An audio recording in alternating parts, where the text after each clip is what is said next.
Good afternoon, everybody. My name is Karla Cajas. I'm a student from Universidad de las Fuerzas Armadas de ESPE. And today I'm going to talk about the types of syllabi or syllabuses that we have in a class. The first one is the structural syllabus, which has some other names, but the most common ones are grammatical syllabus or traditional syllabus.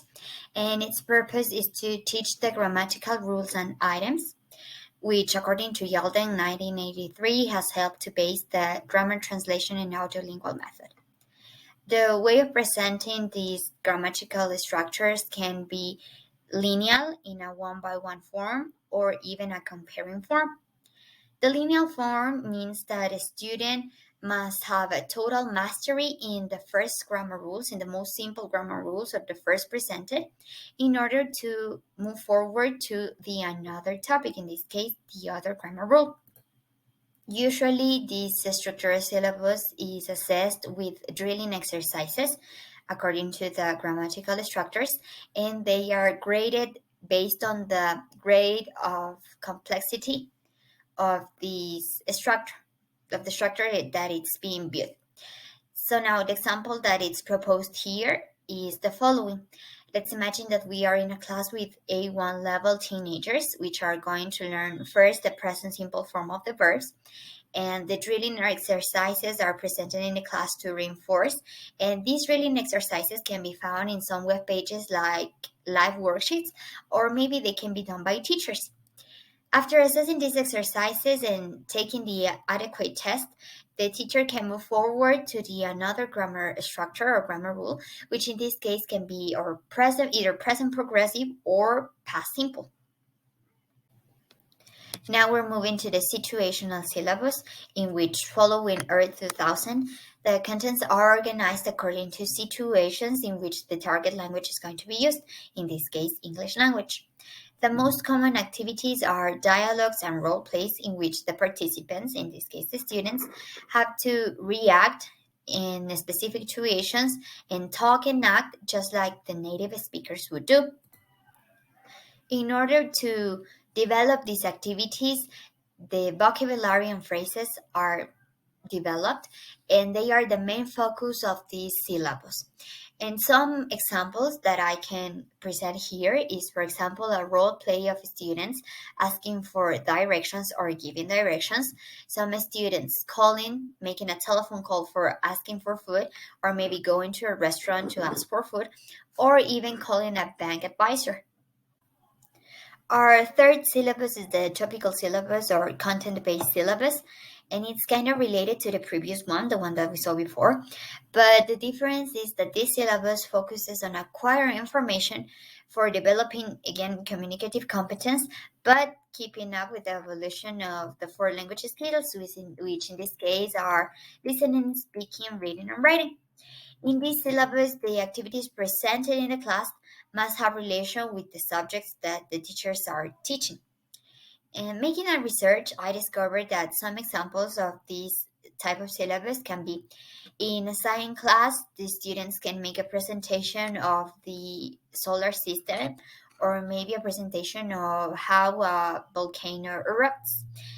This means that the activity, which in this case is the presentation, have a relationship between the activity and the class.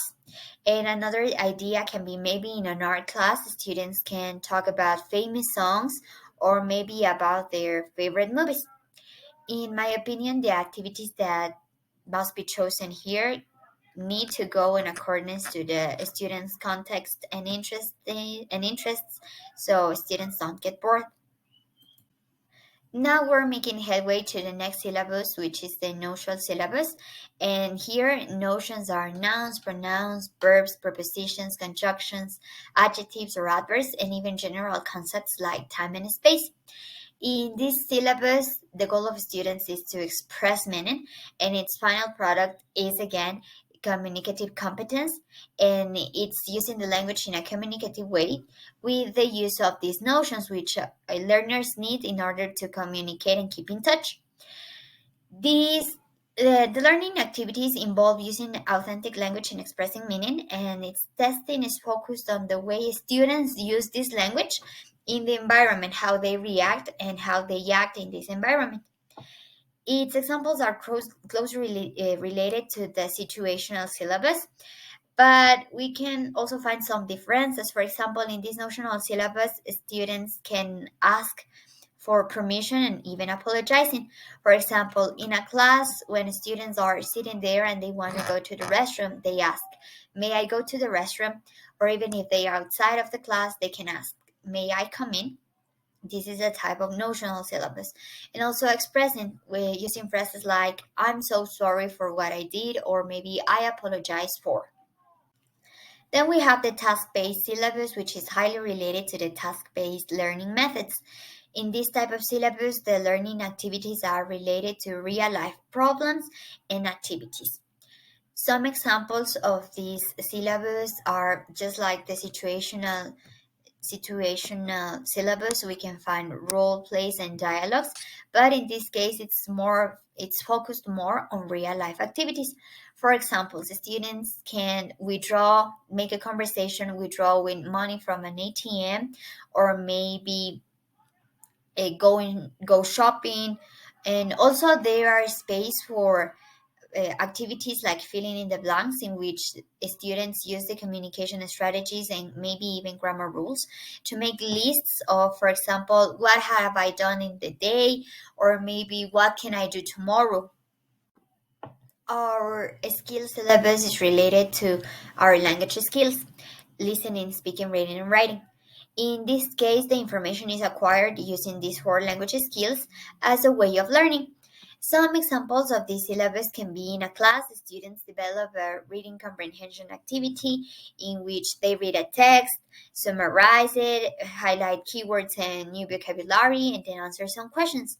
In the same way, students can develop vocabulary exercises from maybe movies or books they have read in the class related to the subject that they are viewing in the class. And maybe they can listen to a story and then rewrite it. We are here improving listening and writing skills. Last but not least, we have the mixed or layered syllabus. Here there was no so clear information about it, but it's basically based on the idea of combining or mixing two or more syllabus in terms of contents and uneven assessments.